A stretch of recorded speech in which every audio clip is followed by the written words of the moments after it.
Yeah, good morning. Today we are going to discuss about the residence time distribution in continuous stirred tank reactor. So our aim of the study is to understand the non-ideal behavior of the continuous stirred tank reactor by using a tracer molecule. So the principle behind this experiment is to understand the non-ideal behavior of the bioreactors. If you look at the reactors, there are two types: ideal reactors and non-ideal reactors. The ideal reactors which work in an 100% effective way, whereas in the reality the non-ideal reactors also exist in the reality. So which will not provide you a complete mixing pattern of the reactor, and where improper mixing will take place in the case of non-ideal reactor, where in turn it will affect the yield of the product in the reactor, real-time reactor. So in order to achieve this, in order to understand the non-ideal behavior of the reactor, we are going to use the high-level approximation technique that is called as macro mixing pattern by using RTD, that is residence time distribution. What do I mean by residence time distribution? Say for example, inside a reactor, how long a molecule stays within the reactor. Say for example, at what time it enters inside the reactor and what time it exits the reactor. So this is what residence time distribution is all about. So here we are going to, since it is with respect to continuous stirred tank reactor, first we will see what is continuous stirred tank reactor is. Continuous stirred tank reactor is nothing but, here if you look at it, we have in the reactor we have a continuous input, and under steady state condition we have a input as well as output. So Q naught, C naught and T naught, these are all initial, the feed that is given initially, and these are all final output. So here if you look at the continuous stirred reactor, where the reactor volume is constant, so whatever the volume of the fluid that is fed inside, the same amount is withdrawn simultaneously in the output. So this is what a continuous stirred tank reactor is all about. So where the reactor volume is remain constant throughout the process, continuous stirred tank reactor. So here what we are going to do is, we are going to inject a tracer. Tracer is nothing but a non-reactive dye which is inject inside the reactor by using a pulse input. Pulse input, at one point you have to inject the tracer, so that the tracer which we are going to use here is a Comassive Brilliant Blue G250.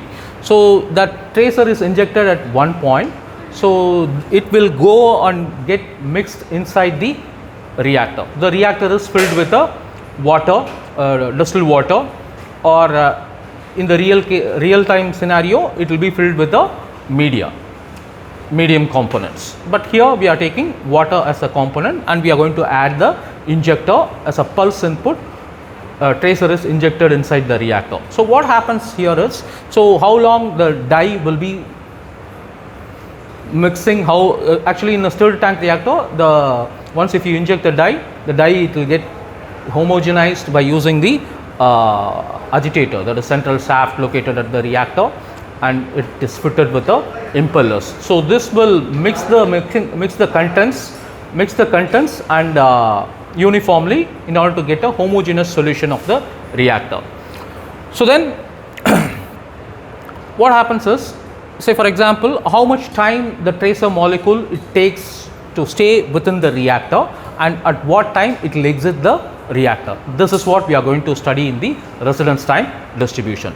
In order to understand this, every 1 minute we are going to collect the samples, and we are going to take the readings by using UV spectrophotometer at 620 nanometer. So before that we need to plot a standard graph using known concentration of the Comassive Brilliant Blue, and use that in order to plot the standard graph, and then finally we have to plot the C curve, that is concentration of dye at various time intervals. So at different time intervals, maybe at regular time intervals such as 2 minutes, 4 minutes, 6 minutes, like that we can take, and we can note down the OD readings at 620 nanometer by using UV visible spectrophotometer.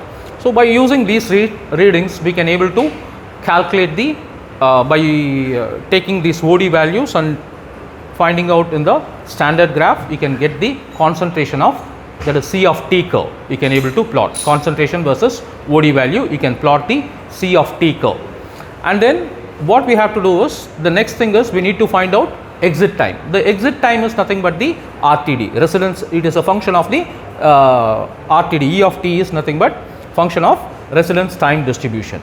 So E of T can be plotted between the E of T versus C of T. So by this you can able to calculate it by using, normally C of T can be calculated by using the OD at 600 nanometer divided by slope. That gives you the C of T value, and E of T value you can able to calculate it by C of T divided by Q. Okay. So this is the formula for calculating the E of T, and this is for C of T. And we have here, we can able to find out range. Say for example, here you will get a peak value where you get a maximum time.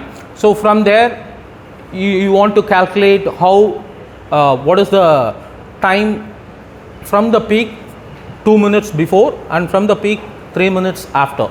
If you want to calculate the zone, for that we can use Simpson formula. This is Simpson formula where we are using 3 different points. So in order to calculate the 3 point Simpson rule, we can use it in order to calculate the Q value. So if you find out the you can find out this Simpson rule, 3 point Simpson rules, and apply this, you can able to get the E of T curve, so that you can find out the from the peak 2 minutes before and 3 minutes after value area can be found out by using this. And by this you can able to say that the non-ideal behavior pattern of the reactor can be studied by using residence time distribution. Thank you.